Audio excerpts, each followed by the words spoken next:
광주 두암지구 일대 교통난을 해소하기 위해 2016년부터 5년간 77억 원을 들여 건설한 지산 IC. 하지만 안전상의 문제로 개통도 하지 못한 채 폐쇄 위기에 처했습니다. 지산 IC 진출로는 우측 진출로를 이용하는 일반적인 도로와는 달리 추월 차로로 인식된 1차로를 통해 진출하는 생소한 구조로 급정거와 추돌 등 교통사고 발생 가능성이 높은데요. 또한 국토교통부 규정상 터널과 진출로 사이 680m의 이격거리가 필요하지만 지산 IC의 경우 70m에 불과해 운전자들이 시야를 확보하는 데도 어려움이 있습니다. 국토교통부의 도로 구조, 시설 기준에도 미치지 못하는 도로가 도대체 어떻게 탄생하게 된 걸까요?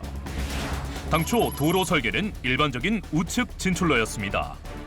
하지만 인근 주민들이 차량 소음과 사생활 보호 등을 이유로 민원을 넣자 2019년 광주시에서는 설계 변경을 진행했는데요.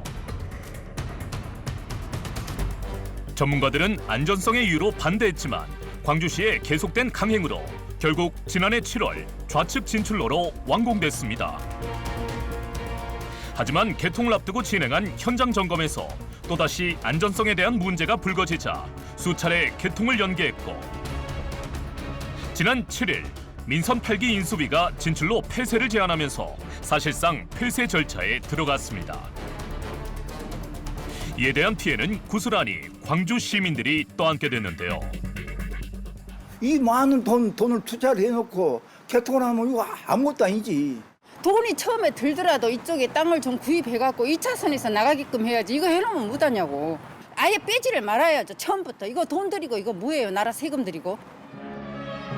77억 원에 달하는 혈세를 들였지만 개통도 못한 채 애물단지로 전락한 지산 IC 진출로. 안전상의 문제에도 불구하고 공사를 진행한 배경을 명백히 밝혀야 할 때입니다. 영상을 보니까 참 이해하기 힘든 부분들이 좀 있습니다. 전문가들의 반대에도 불구하고 공사가 착공이 됐고 결국 왼쪽으로 진출로가 이렇게 완공이 됐는데요. 상식적으로 생각해 보세요. 1차로는 추월차로입니다. 그럼 추월차로고 지금 제일 큰 문제가 지산 IC가 지산 터널 같은 경우는 네. 광주 전남에서 가장 안전사고가 많은 것이 지산 터널이고 네. 전국에서도 11번째로 위험한 터널이 여기입니다. 그 터널 나오자마자 저렇게 지산 IC를 만들었다. 그것도 1차로 추월차로에서 갑자기 저 그림 영상 보시다시피 갑자기 들어가야 되지 않습니까? 네.